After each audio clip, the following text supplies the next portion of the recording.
Hi, I'm Mike, and this is Metro Trails. And here's Ev. Say hi, Ev. Hi. This is a really important spot. This is the Allentown lock, or guard lock 7 on the Lehigh Canal is here. We've got the railroad. We got the bridge. So, originally there was there might have been a covered bridge here originally. I don't even remember, honestly. And this was, then it was for years a through truss bridge. I think it was a Warren through truss. But this is an important transportation corridor and a really interesting spot because of how the Lehigh Canal worked. It was a Lehigh Coal and Navigation Company, specifically because it relied on slack water navigation of the Lehigh River at times. So we're gonna head over here first and have a look at this. Look into the lock.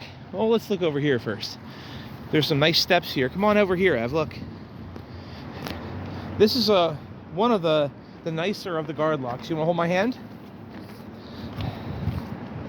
Originally, when the Lehigh Canal was developed, it was bear trap locks. They called downstream only navigation, where they would ride a deluge of water downstream. But then, by 1832, they pretty much had it as a through navigable route. Actually, here I think it was 1829, and then it was 1832 they finished the upper division. So right here, we're looking at the upper head of guard lock number 7, or the Allentown lock. You can see they added some riprap stone and everything in order to control the amount of water that actually flowed into the lock. But because the dam is still in place here, or rather the dam has been completely reconstructed, it still provides enough slack water that it keeps the canal downstream from here filled. So this is also a kind of fly under the radar public site. You got some like sort of railroad grading on this. Let's look over here. Looking up into the lock here, and we're looking down into the lock this way. Some of the workings of it's probably long gone here. You can see here some of the lower gate pockets are still in place here. You even still have some wood in there. Now, after the advent of Portland cement, this canal was still in use. It was in use until 1932, and the lower section might have been in use as late as the 1940s for limited navigation around the Easton area. Hold on tight, Ev. I don't want you to slip, okay? So you still have some authentic, probably very original stonework to the canal right here. And again, this has been abandoned since about the 1930s. And then over this way, you'll have the fish ladder. How you doing? Come on, Ev, this way. When the dam was reconstructed, they tried to keep the fish in the river. We would climb down here in the summers, back in the earlier years of the hikes. See, this is some of the original dam abutment right here. We would climb into that fish ladder, swim up to the top of it, and then get jettisoned out of it. And we've actually climbed onto those stones and hopped across the entire river here. During times of heavy flow, it's kind of a little treacherous, but a really fun spot to come to. So it's again, it's a very interesting spot. And let's go up and have a look into the fish ladder so people can see what that's all about. Watch the weeds, okay?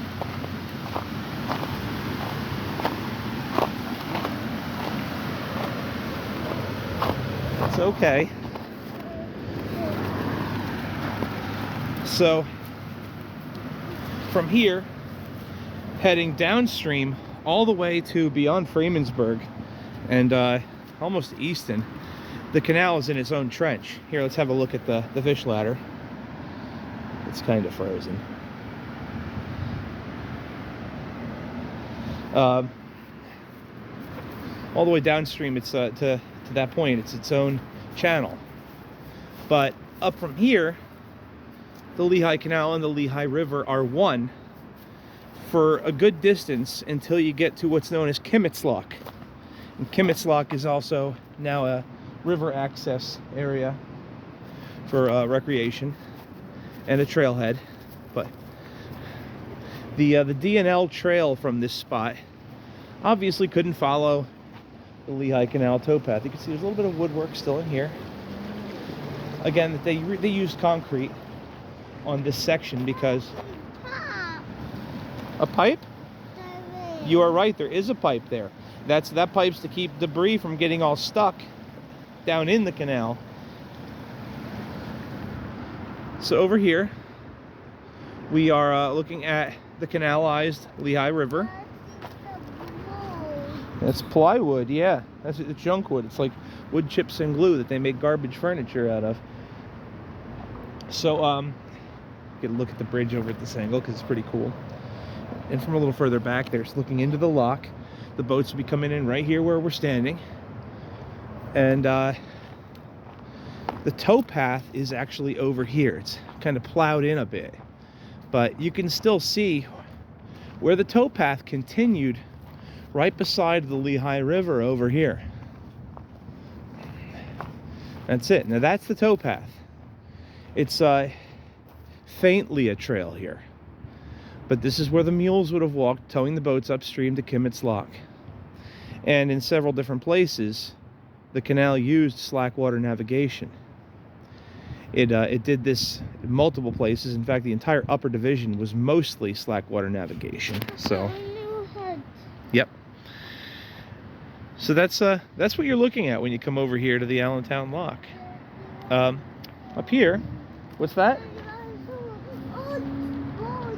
That's not an old bottle. That's a junk iced tea bottle made of plastic. That one's no good right now. Maybe in 100 years it'll be good. So the upper division of the canal was destroyed in a flood in 1862, and they changed their charter so that they could build a railroad to replace the upper division. That charter was extended upon, and the Lehigh and Susquehanna Railroad was built. And yes, have. And that was this here. And then by, I think, like 1872, it was leased to the Central Railroad of New Jersey, which made that company a major contender in the anthracite railroad industry, in direct competition with others like the Lehigh Valley Railroad, the Pennsylvania Railroad, the Philadelphia and Reading, all vying for the same service areas. Initially, you had the Pennsylvania Railroad and the Reading were neck and neck coming from one end of the anthracite fields, while the Lehigh Valley Railroad and Central Railroad in New Jersey were hitting the north stuff. So the first two were kind of competing for Philadelphia, and the others were competing for New York. But they all grew to where all four of them and others were all competing fiercely for all of that same service. And Pennsylvania Railroad grew to beyond the level of all of them because it became the largest railroad in the world. But all of them were serious contenders. That's right, Ev. You're right, Ev. I do hear a train. That one might be coming across the bridge. So the D&L trail from here going east actually follows the canal towpath from a short distance ahead. You can get on it over here, although it's a little overgrown. And then it follows the towpath all the way out to the boat launch east of Freemansburg near the Route 33 bridge. Then it switches to the Jersey Central right-of-way, which is abandoned out there. At this point, the tracks of both the Lehigh Valley and the Jersey Central are in place on both sides of the river, but the Lehigh Valley becomes abandoned in Allentown and becomes more of the D&L trail further up. Going this way, though, the D&L trail goes up this parallel road here, and then it has a little side trail that has nothing to do with any of the transportation, just some old roadway, and then it follows a little bit of road as it makes its way toward the next canal section. So anyway, there's a little bit more in Allentown for you in Guard Lock 7. Thank you for watching, and hope you keep following us, and we have lots more adventures coming up. Right, Ev? We got lots more adventures? You can say thank you for watching? Thanks.